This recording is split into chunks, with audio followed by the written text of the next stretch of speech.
Hello and welcome to the club.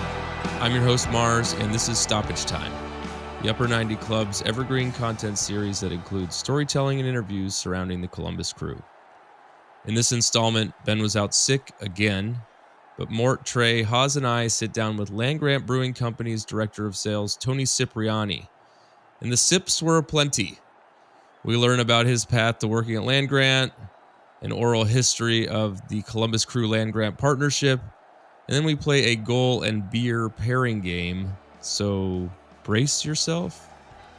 Actually, this idea was another listener submission, so thank you. And let's keep that flowing. Email us at podcast@upper90club.com or slide in on Instagram and Twitter at upper90clubpod. That's upper90clubpod. So let's get to it.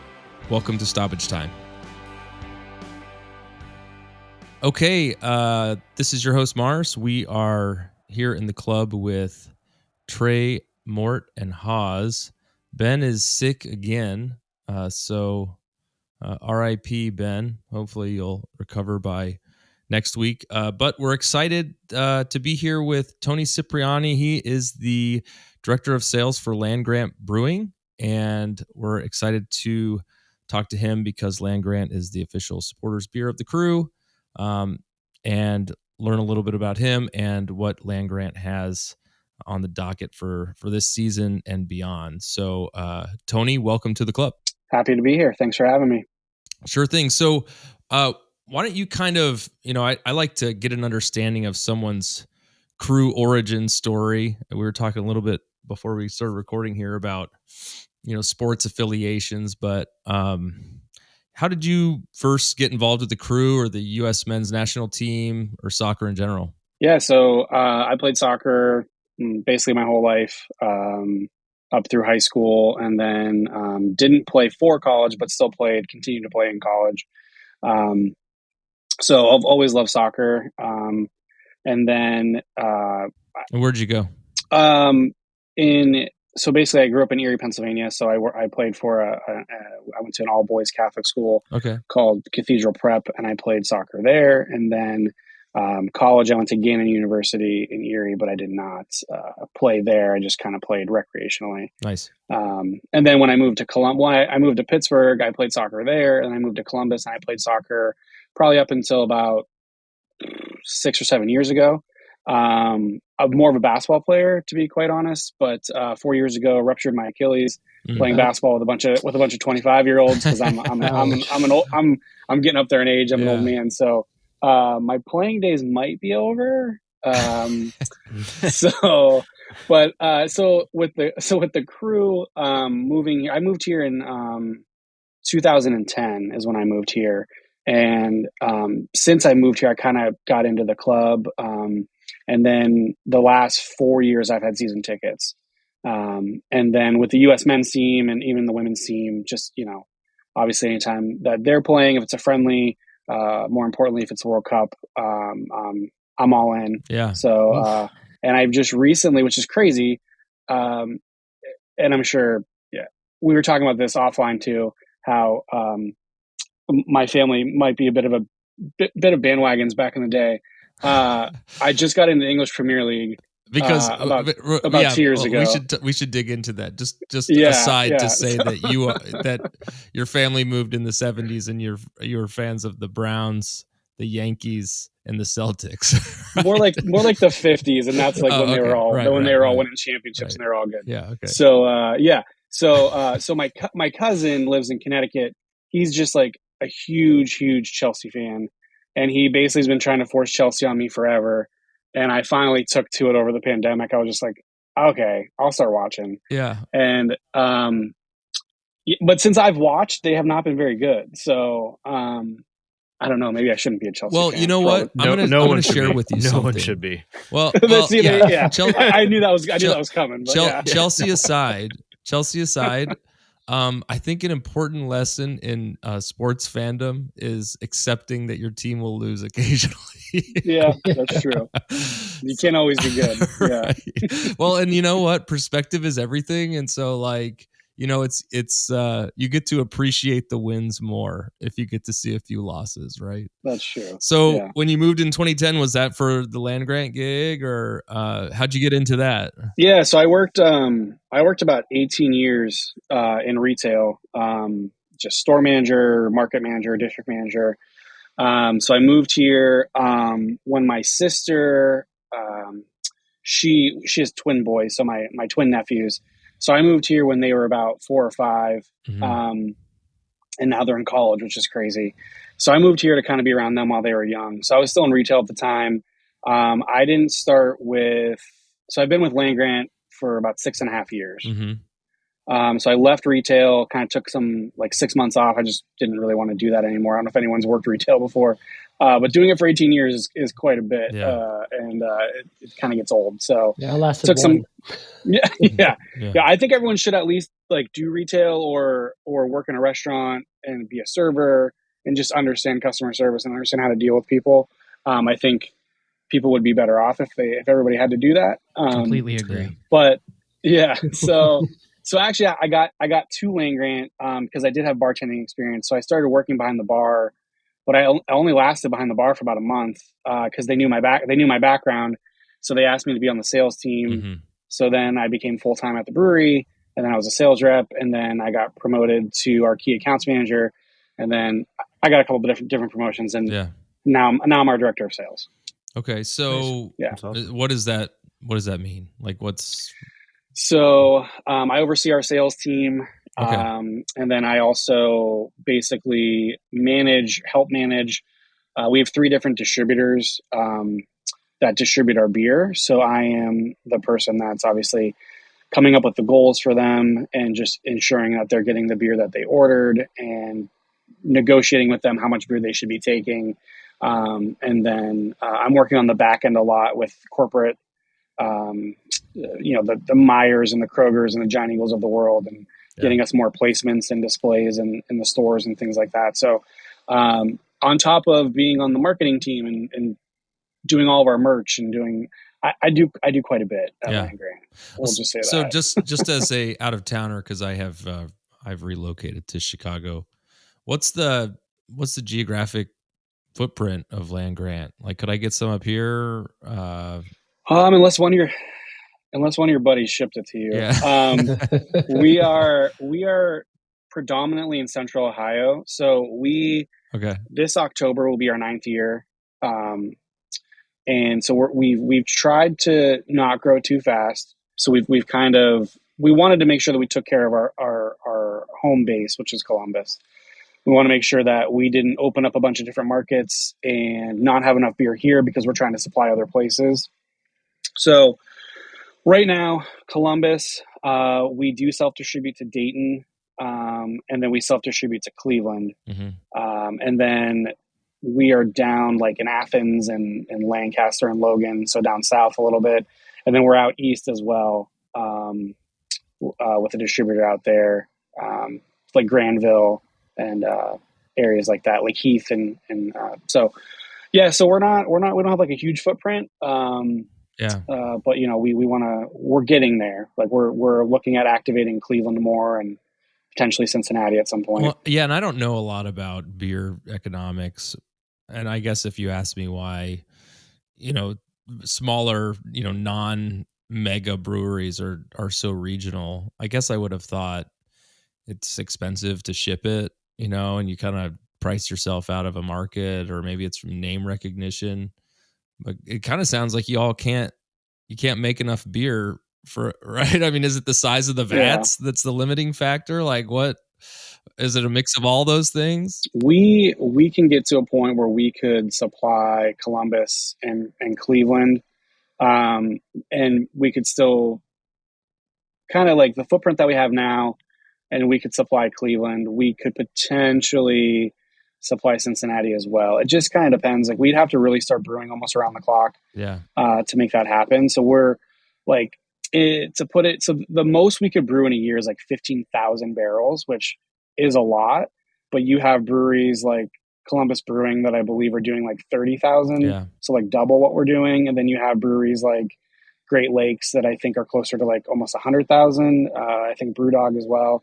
So we're just, if you've ever been to our brewery, our production space is pretty small, and we've jammed as much in there as we possibly can. So, yeah, we could get to a point where we could comfortably supply Cleveland, Columbus, and then we could look a little bit outside of that, but there's just like no way that we could really do much more than that. We would like to get to a point where we might do the whole state, but if we get to that point, we'd probably have a secondary production facility. Like if we were up in Cleveland, we potentially have a space up there or wherever. We haven't really gone that far, but yeah, and it's a lot. It's the margins on beer aren't very good, so you're spending a lot of money on ingredients, and then if you sign with a distributor, they have the rights to you, so you're selling the beer to them for cheaper than you can sell it to an account yourself. But then they take a lot of the like overhead away from you as far as actually delivering and the sales team and the delivery drivers and all that stuff. So it's a lot. And like I said, like the markup on beer is not very good. So when you're a brewery, you're not making a ton necessarily on that beer. And retail is brutal, right? Retail is brutal to get that floor space. It sounds like a mix of all those factors, right? Well, so I guess I'm just gonna have to hit these guys up to send me some, or I'll grab some next time I'm in town. And so it is all brewed on site there at the brewery down. We're down in Franklinton. Yeah, so Franklinton. Yeah, we're down in Franklinton.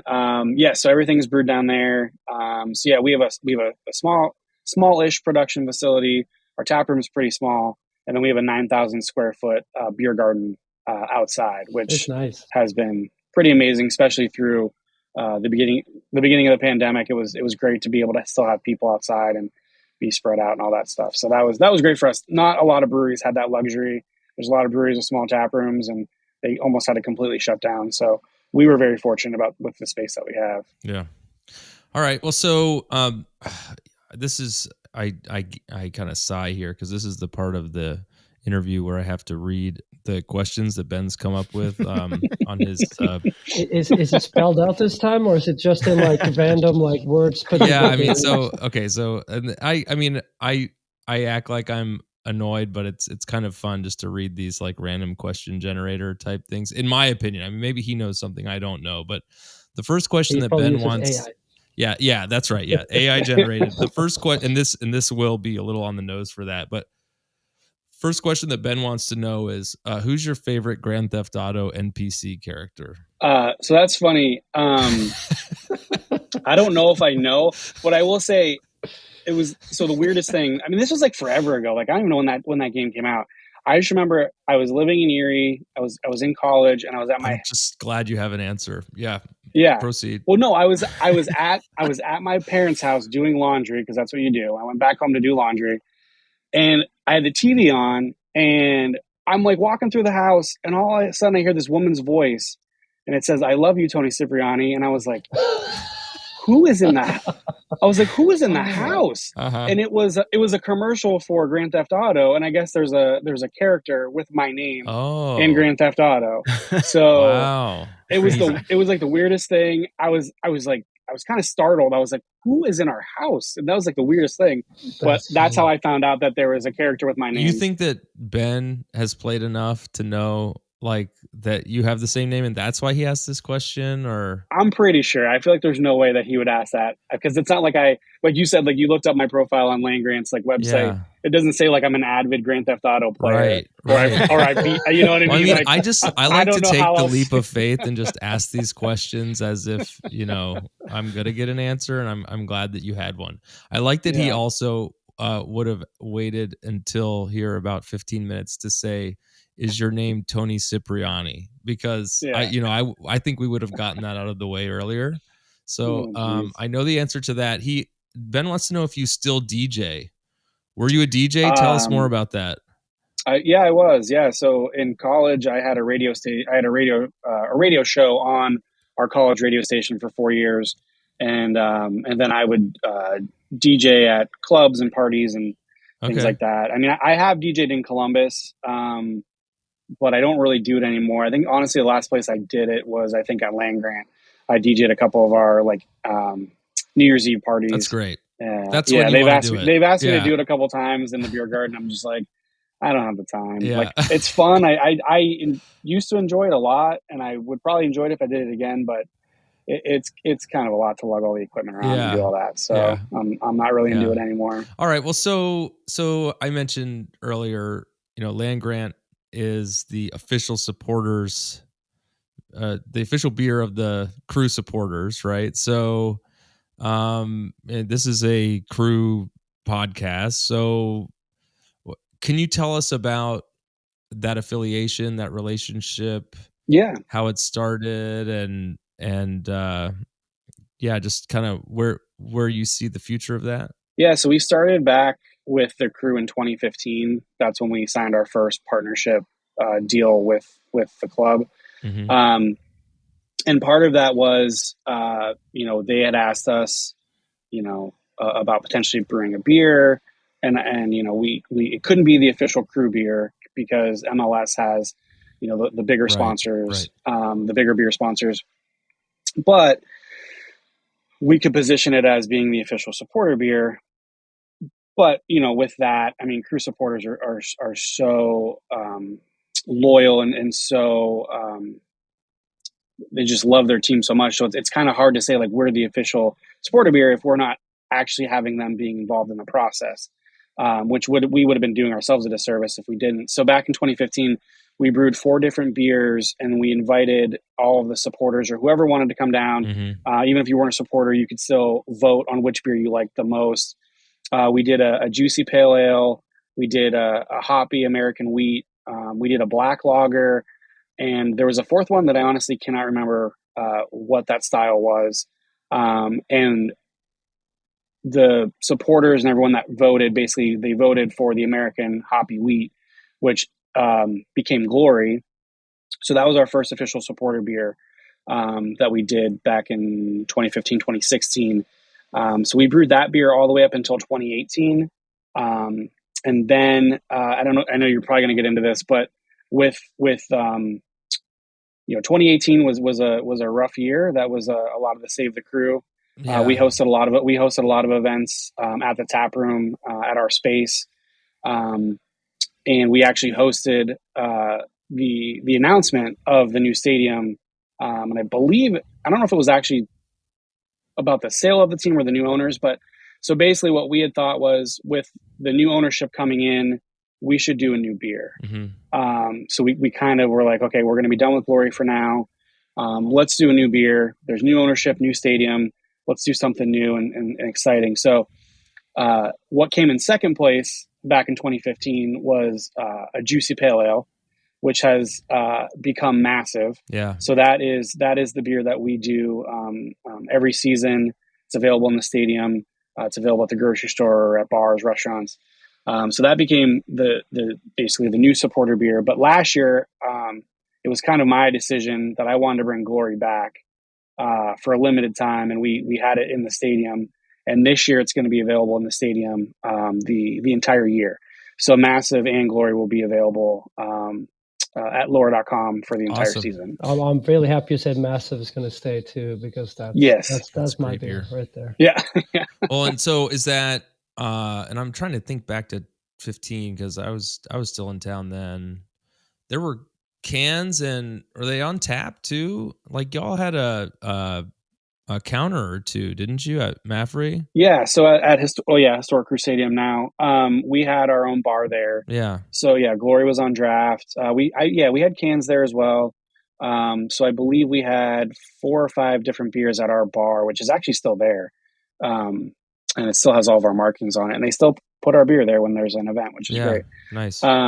But yes, and then our cans were available throughout the stadium, and I think there's a couple other draft placements.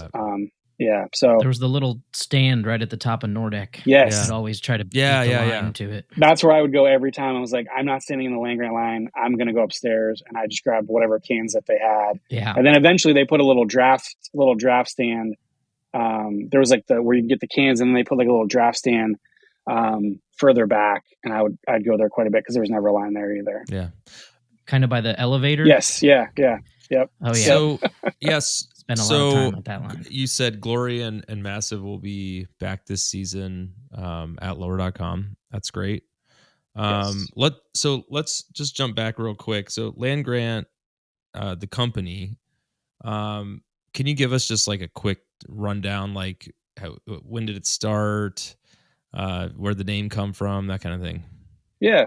So I'll try to make this short. So technically we did a Kickstarter campaign. There was things that happened before this, but we did a Kickstarter campaign in 2012.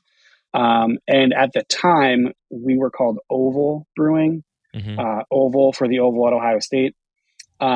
We found out that we could not use the name, and it had nothing to do with Ohio State. There is an Austrian Oval team. There's an Austrian spirits. Basically, they make vodka, and they're called Oval. Mm-hmm. And when it comes to alcohol, no matter if it's in your country or not, you can't use the same name. So we weren't allowed to use Oval, even though it was Oval Brewing, and they were Oval Distilling. We couldn't use the same name. So our founders, Adam Benner, who's our president, and Walt Keys, who's our creative director, they both graduated from Ohio State. And so the name Land Grant comes from the Land Grant Act of 1862, which basically said that each state was given up to, I think it was 30,000 acres of land to build a state school. Ohio State's a land grant school, Michigan State's a land grant school, Penn State's a land grant school. So that's where the name Land Grant Brewing came from. It's basically an homage to their alma mater. Nice. Okay, so what's new at Land Grant? I mean, we were talking before we got started. What's the new one called? I don't want to screw it up, but it's like 6 words. We should start a podcast. So I'm having it right now, and I realized in it like 8.5%. I can't have too many of these. That's a double IPA. This is good. It doesn't taste too overpowering like some double IPAs. It's pretty drinkable. We'll sneak up on you. Well, so and I listened to so Land Grant also has a podcast, right? Yeah, we do. It's called Beers with the Brewers. I've been on that a handful of times. So we basically we'll talk about whatever beers are new that we're launching. We'll talk about events at the tap room, and then we talk about a bunch of BS as well. Because you got to fill the podcast up. You can't just talk about the beer just right at a certain point. You got to talk about some other things. So it's fun. So like our brewers are on there. Our president Adam's on there. Walt's on there sometimes. I'm on there sometimes. Meredith, our director of ops, is on there. Or I'm sorry, director of communications. So it's fun. I mean, and like you recorded at the tap room, right? Yeah, we do at the tap room. Last year for Black and Gold Week, we had Tim Bezbacheco on. We did it at night. We did it in front of a big crowd, and I don't know if you guys have ever encountered this. It didn't record. So they went through the whole thing, and we had nothing to show for it except for people that were there could hear. It was over the speakers, but we couldn't upload it and actually have people if they weren't there. They couldn't listen to it because I don't know what happened, but they did not hit record. So I was checking. That's a good reminder. Hold on, let me hit record real quick. There you go. There you go. It just makes it more exclusive. Yeah, just 32 minutes in, we're okay. Yeah. Right. So I listened to that episode of the podcast, and I did feel a little bit like the universe folding in on itself, like. Let's start a podcast listening to the talking about the beer, and we're going to talk to you on our podcast. It was a lot. And so I needed one immediately after listening to that. But so what's the setup at lower.com? You mentioned the beers that you're going to have that are crew beers, but how can folks, what can folks expect from Land Grant as a partner and a vendor at the home games this season? Yeah, so at lower.com, similar to Historic Crew Stadium, we have our very own Land Grant bar. It's on the opposite end from where the Nordeck is. And we did that kind of on purpose. A lot of people were like, why wouldn't you have your bar in the Nordex section. And basically it was so that anyone that was coming to visit the stadium, maybe for the first time, or coming to see the crew for the first time, if they've never been introduced to land grant, we thought that was a good way for them to kind of, if they're coming in the main entrance, they're getting exposure to our brand and can kind of try our beers. With that said, our beer is literally everywhere in the stadium. We're in every concession. We're in every grab and go. We're in the pub. We are in the beer garden section. So basically, if you're going to a match, you can basically find our beer anywhere. If you're in one of the clubs, our beer is in there. If you're in the suites, our beer is in there.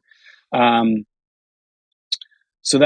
then honestly, I don't know if it's changing this year, but every year since the pandemic, so the last season at Historic Crusading, when they were like splitting it in 2020, they were going to vend our beer. So we were going to be the only craft partner or craft beer that they were going to vend in the stadium. And they did it for one match, and then the pandemic hit, and then transitioned to the new stadium, and then they actually vended. Yeah. So this year they'll be vending Massive and Lemon Glow, which is our hazy pale ale. That's all throughout the stadium as well. So those two beers will be vended. So if you don't want to get up out of your seat and you see a vendor, they should have those two beers for you. Yeah, you can go to the land grant. Yeah, you can go to the land grant bar, or basically any of the grab and goes or concession stands. You can find Lemon Glow or Glory or Massive. So those will be the three main beers in cans throughout the stadium. And then there'll be draft available as well. Was that Lemon Glow kind of a lower.com initiative? I feel like that was the first place I really got that pushed a lot. And I started drinking that at the games, but I hadn't really seen it much before. So Lemon Glow is interesting. Everybody at the brewery loves it. It's a great beer. What's nice about it, it's a good introduction to craft beer if you're not a craft beer drinker, and if you actually like craft beer, I think it's something that you can really like. What's great about it is it has flavor, but it's not bitter. There's not like that hop bitterness that you get from a lot of like IPAs and even some pale ales, and it kind of just finishes really smooth. So we just felt like that was the perfect beer to put in there. It's 5.6%. You can have multiple. They're in 16-ounce cans, and it's perfect in the spring and summer. So it kind of great on a hot day. Yeah, so it fits. I think it fits going and watching a soccer match. Yeah, pretty well. And then we felt Massive and Glory just kind of rounded out. So they're all kind of similar in a way, but they're definitely different. Like I like Glory a lot, like more than I thought I did. I had it last year. I was like, wow, I forgot how much I really like this beer. Yeah. And I like Lemon Glow quite a bit. Massive, I do like.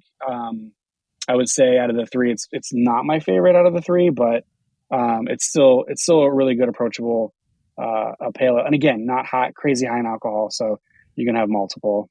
Yeah. So the tap room, I want to talk about that just for a minute. And then we have a game we want you to play.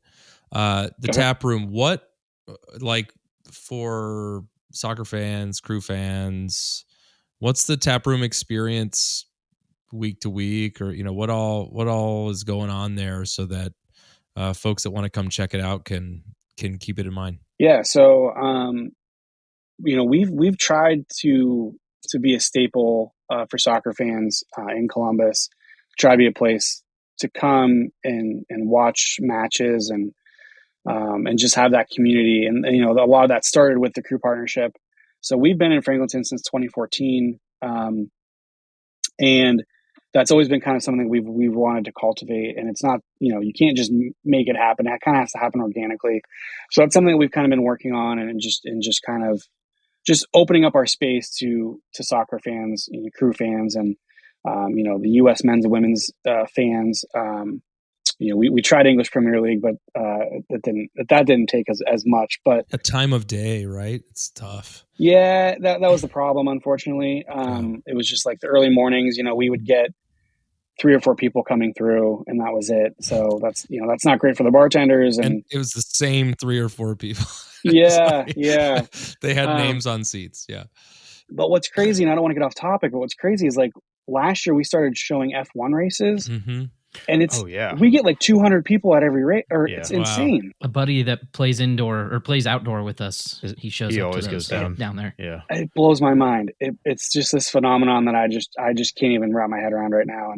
everyone keeps telling me to get into it. I'm just like, I got enough things I watch. I don't know if I can get into that as well. Yeah. But so with that said, we've always shown all of the home and away matches. We will have the sound on. So that's something that we always do. And then, I think I'd mentioned, we have a 9,000 square foot beer garden outside. So, and then we also have we have two big screens outside. So we have a really big Jumbotron in the very center back of the beer garden. And then we have one off to the right in the turf area. That's, probably, I don't know, 80 or 90 inches big. It's pretty big. So we show every match out there. And a big thing for me was, so last year, part of my position was strategic partnership manager, which I still do quite a bit of that. So the one thing that I always thought we should do, and we just haven't really done it, was become partners with the Nordec supporter group, and then try to work with American Outlaws. So those were two of my main goals last year, and we solidified both. So Land Grant is the American Outlaw Columbus bar. So we're the bar for AO. So we showed as every U.S. match. We got super lucky with the weather. So we showed every U.S. match, men's for the World Cup, and then we're going to do it again this summer for the women's team. We're going to show, as long as the times aren't crazy, we'll show all the friendlies that are leading up to it, and the She Believes Cup and everything. So, it's just a place where we want people and soccer fans just to feel comfortable and want to come and sit outside and sit at a beer garden table and have a beer and watch their team. So it's something that's been really important to us. Just becoming partners with the crew, and then really, that was my whole thing, was like, I want to, if we're going to talk the talk, I want to walk the walk. So I wanted to make sure that we're partners with Nordec and we're partners with AO, just because I just felt like it was something that we needed to do. And I'm really happy that we did it. Yeah.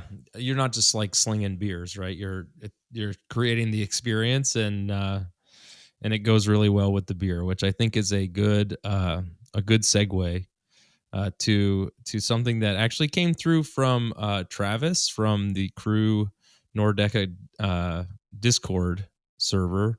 We've had him on the club here. Okay. Whoa.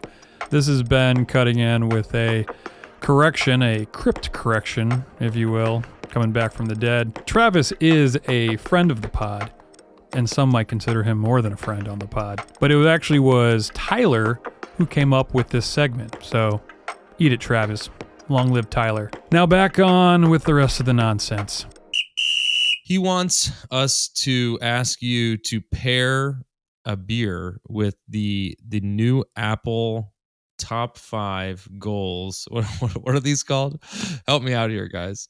It's the top 5 goals of the year in 2022. Yeah. Okay, so the first one that we're going to see is Morera cutting in. He lays it off to Zelrayan, who curves and blasts it in the upper 90 to the goalie's left and ties the game. We will attempt to share clips of these goals, but you may need to sign up for MLS Pass to watch them.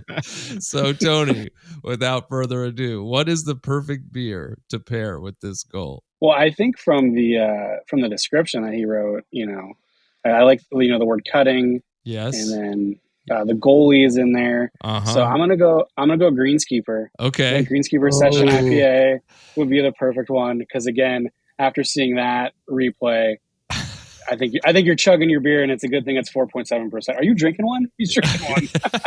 Trey's got one. Trey's got one for this special occasion. Greenskeeper was our entry into Land Grant, and it's one of my favorites, and I think is one of my wife's favorite beers altogether. That's awesome. I'm glad we brought it back, because we we're kind of very killed happy it there to for a bring it minute. back. Yeah, I didn't like that. Not a bad one. I didn't like that one. So, it came back. So Trey, tell us about Greenskeeper based on what's on the can there. Green can, refreshing. Yep. It's an IPA with golfer on it. Very, the graphic is very Caddyshack-ish. Okay. I don't know that much about beer. Let's just be honest. Well, so tastes like an IPA, a little bit hoppy. Yeah, little hoppy, and it would be the perfect pairing if Z were to curve and blast it into the upper 90 to the goalie's left and tie the game. Okay, let's go to the second one. Okay, for now, when he does that, we're going to call it, oh, look, he had a greenkeeper. Right. Yes, like that we'll call that kind of goal the greenskeeper. Yes. Okay, number 2, it's a Santos free kick. We're at home against DC. It goes to the left of the box, hammers it in the side netting to the goalie's left. Oh, almost side netting, yeah. Let's see. I don't know why this is on the list, honestly. Oh, because he snuck it in. Yeah, man, yeah, it's a set piece. Santos. We're gonna miss him. No We're one was gonna miss him. Of course, we're gonna miss him. Did you get a good look at that, Tony? I mean, I did. Yeah. Okay, so what up? Do you remember? All right, so you saw the goal. You saw the goal. Even though this was a home game, you happen to have a mini fridge full of Land Grant beers, and you need to go grab one to pair with this top 5 goal of 2022. What do you grab? Once again, I love the fact that it says it and you said it. And the game was at home, so I'm picking up Home IPA, which was our AO Columbus collab beer. Okay, so that's what I'm drinking during that one. And so, what can you tell us about the Home IPAs? Like, what sets it apart? So we initially did it. It was like 4 or 5 years, 4 years ago, I think. And we did it for one of the Dos Acero matches. Okay. So we brewed it then, and then when we decided to do the partnership with AO, we just thought it was the perfect beer to bring back. Considering that we're their home bar now. So that was kind of where that's kind of where that one came from. But it's really crisp. So it's a cold IPA. So it's a little bit different in the brewing process and how you do the cold IPAs, and you use. It's basically like an IPL if you're familiar with imperial pale lagers. So it's it's kind of like a lager, but it drinks like an IPA. Okay, nice. Okay, all right. So let's go to number 3. This is away at Toronto. Yeah. So give us a shot. We have to see Santos one more time here. Oh, okay, yeah. Ben, you're going to enjoy Mort's going to cue it up. Mort's going to cue it up while I'm describing it here. Yeah, well, I was headed ready, but somebody said go back. Okay, the number 3 is away at Toronto. JRR, the Pirate, Ben, lays it off to Zawadzki, who hammers it home directly, straight down the goalie's left, below the bar. You're going to your mini fridge. It's an away game, so you're at home. Your fridge is full of Land Grant beers. What do you grab? I think for that one, since he can't remember, I'm drinking a higher ABV beer so that I don't remember. So I'm going to go with Can Flashes, which is a double IPA. Okay. Can Flashes? Is that like Dan Flashes? Is that a reference to I think you should leave? Is it very complicated? Yes. So I did not catch that. Yeah. I love it. It's your exact style. It's your exact style. Yeah. And the can is almost the exact design of his shirt in the split. So yeah, I've seen this out at the store and I haven't put it together. I cannot believe that. No, but Tony put the emphasis on can, like Can Flashes. Like he said it in a way that sounded like Dan Flashes. So what may or may not make the cut here is that I tried to read Ben's question here and he couldn't remember who actually scored the goal. So yeah, so we're gonna So before Ben gets to you, I wrote those. Oh. All right, so we're all gonna drink the Can Flashes. Is that a newer one? This is the second year that we've done it. So we did it last, I want to say November, December, and then we did it again this past December. So I'm gonna have to grab. Can you some. pick that up at Shops at the Glen, Kroger, or whatever it's called? Kroger's got the best. Kroger. Selection. We found out. We did a little research today, and Kroger has the best selection. It seems like. It's for all my Tim Robinson fans. Okay. All right. That's great. Thank you for that. That was a very enjoyable pick. Okay. And yeah, do you want to talk about that beer a little bit more? Like I kind of jumped in and cut you off. Like what's the vibe? No, yeah, it's just a hoppy tropical double IPA. Again, it's funny. It's like that one, I think you guys were mentioning that we should start a podcast. Another double IPA that we do doesn't drink like, you know, 8.5 or 8.2%. Can Flashes definitely has that alcohol warming. So like, you know, you're drinking a double IPA and Yeah. you might want to just not drink like 4 Right. of them. So like, unless you don't want to remember, then if maybe you're on a drink more. business trip, if you're on a business trip to Columbus, it would be worth spending your per diem on the Can Exactly, there Flashes. you go. Okay. Number 4, Mort, do you have it queued up here? We're at home versus Atlanta. It's a good one. Okay, Sands dribbles 2 guys on the left, low cross to Cucho, who juggles, cuts it to his left foot, hammers it to the top of the net. Under pressure from 3 defenders. I remember this one. Yeah, that's right, sitting right there. So down the well. Oh, and then the good slide. right, and This that is was the when best Oh, one. that goal. I remember that. Oh, yeah, when yeah. he like ripped up the turf with his knees. That was Yeah, the one. he tried to slide with his knees and Yeah. And got stuck. they dug So in. before I get your take, Tony, I need to adjust my referee's notebook and change my yellow card from Ben to Mort for referencing the pirate without any other context on number 3. Okay, so number 4. That's a miss kick, but yeah, there we go. Yep, number 4. Here we go. Yep, slams it home under pressure. 3 defenders, runs to the sideline. I think this might be part of your consideration. Runs down to the sideline, tries to slide on his knees, and immediately rips up the turf. I mean, you could almost greenskeeper might even be a good pick. That could have been the that one. could have been Yeah. a better pick for the This greenskeeper. is how I play golf. Yeah. So, all right. Okay, so you need to grab a beer after that goal. What do you grab? I think for that one, since he's kind of just flying through the defense and getting past the defenders, I'm gonna go for Mr. Balloon Hands, and it's a tart ale, Mr. Balloon Hands. I don't know if you guys have ever seen that YouTube video. No. Yeah, it's like super old, Okay. but you should look it up All right. because it's pretty wild. I've seen the beer, not the video. How old is super old? I think it Are we was. talking Katana Slip here? Like how old? I think like QVC, early Big 2000s, Horse? maybe. Okay, all right. Early to middle 2000s, right. I think. Yeah, it's. We'll link. Pause. I don't know. Pause. It's just You're gonna post it's a a link. wild video. E-bombs World? You're gonna Yeah. E-Bombs World, You're maybe? gonna post a link. Pre-YouTube? Yeah, is this like the era of Arnold Schwarzenegger soundboards? I don't know. I'm probably dating myself here. Haas, you're gonna link to all these awesome videos that we've mentioned. If you guys want to look it up, it's called Drinking Out of Cups. Okay. All right. So it's there was a rumor that this guy recorded his roommate who was on an acid trip, and he was locked in his closet, and then he basically put graphics to what he recorded, like what the guy was saying. But then I think it later came out that it was a comedian that kind of just came up with all of it. But it's insane. It's 2009. It looks like is when it got uploaded. Maybe even 13 years ago, 14 years ago, they were pulling the wool over our eyes. Okay, so number 5. This is the final one. This is the last one. Was this the goal of the year, guys? Zelarayan at Charlotte. Mm-hmm. Now, which time? Was this the time that it rained out? No, because it was 0-0. Remember this one. No, this was when we started playing again. Yeah, the restart. It was like the last game of the season, right?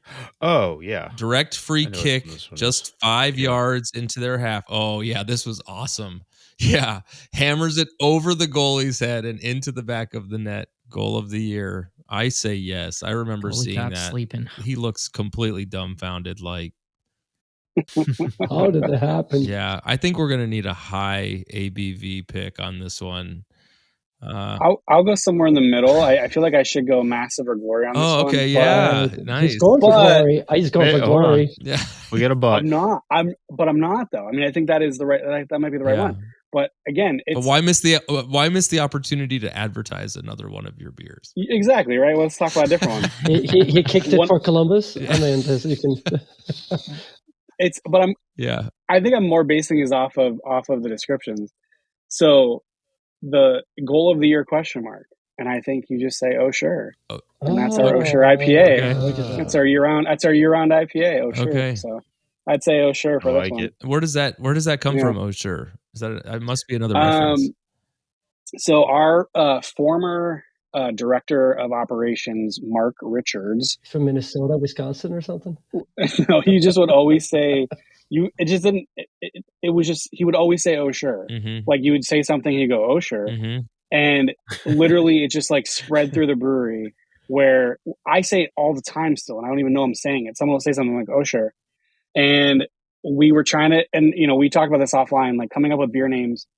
It's not as easy as people think because so many people come up with the same name, and it's not easy. And we were trying to come up with our new year-round IPA, and we had used this.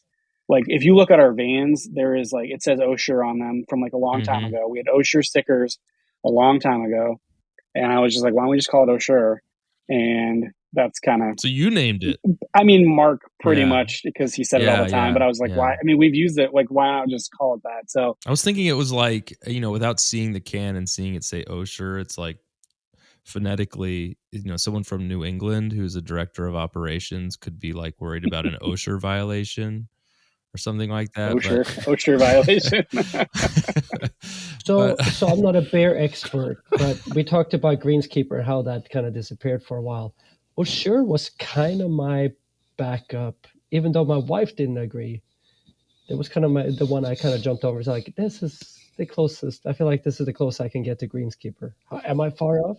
I think it's pretty close. I think it actually has some of the same hops in it, so it is kind of similar. It's funny. We, a lot of people were not happy with us that we did away with Greenskeeper, and we actually did away with Stiff Arm, which was our year-round IPA for a while. Yep. And we brought both of them back, but they're more seasonal now.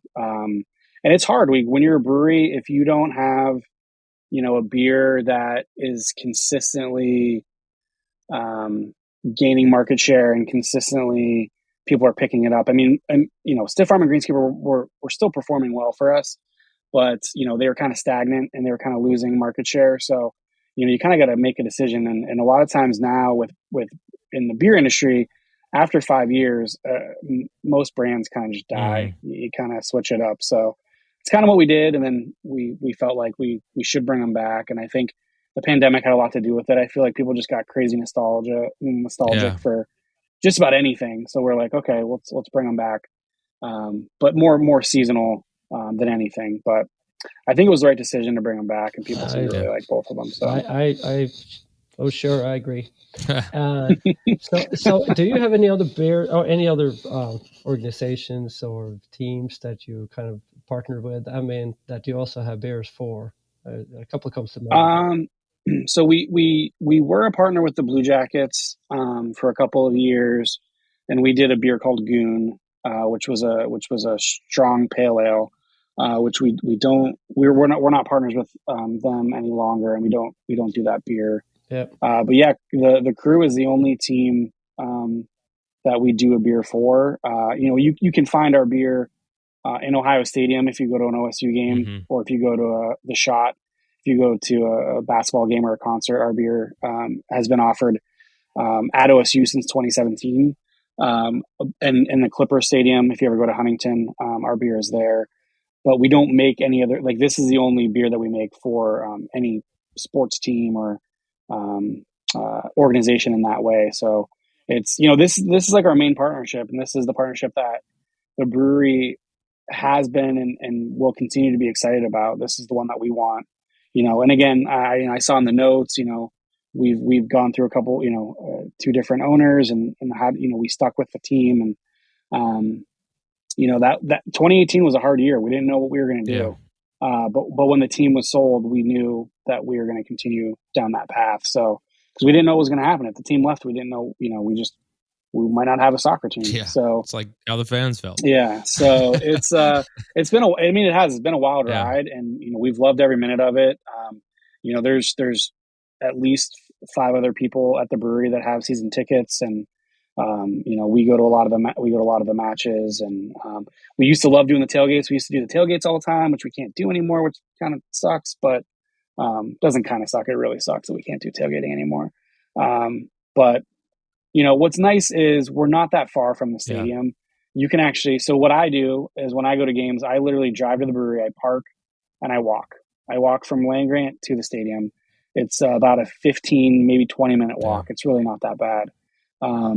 So that's kind of my route. I know a lot of people will go down to they'll start in the short north, or they're down in the arena district and kind of like make their way to the stadium that way. But we always have pregame activities going on if it's a home match, and even if it's a home match, we'll have the game on. So if you don't have tickets, you can always watch the game at the brewery, which we love having the supporters down there. And we have some really cool stuff planned again this summer with the Nordeck and AO and the crew, to just bring more events and different things down to the brewery and bring soccer fans together. I'm thinking we got to record an episode down there sometime, right? And if you got an empty seat when you're doing Glory and Massive unveiling, before this season, give us a shout. We'd love to send Ben down when he's like, hopefully if he's not sick, we just it's 2 days, a small window. Pull the string and see what he says,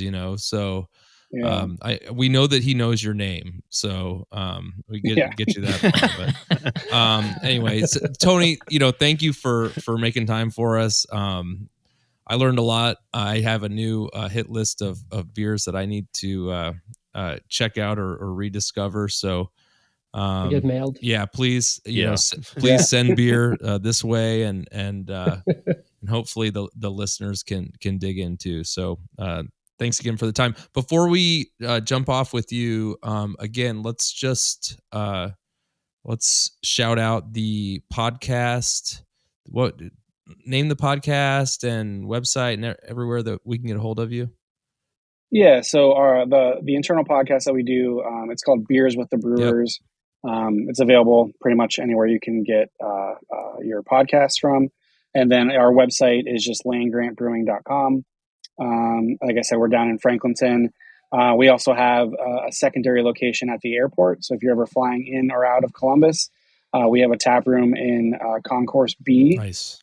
the Delta Concourse, and you can find our beer all throughout the airport as well. So we're pretty stoked to have that at the airport, so people can kind of find us there if they're traveling. All right, thanks, Tony, and go Crew. Go Crew. See ya.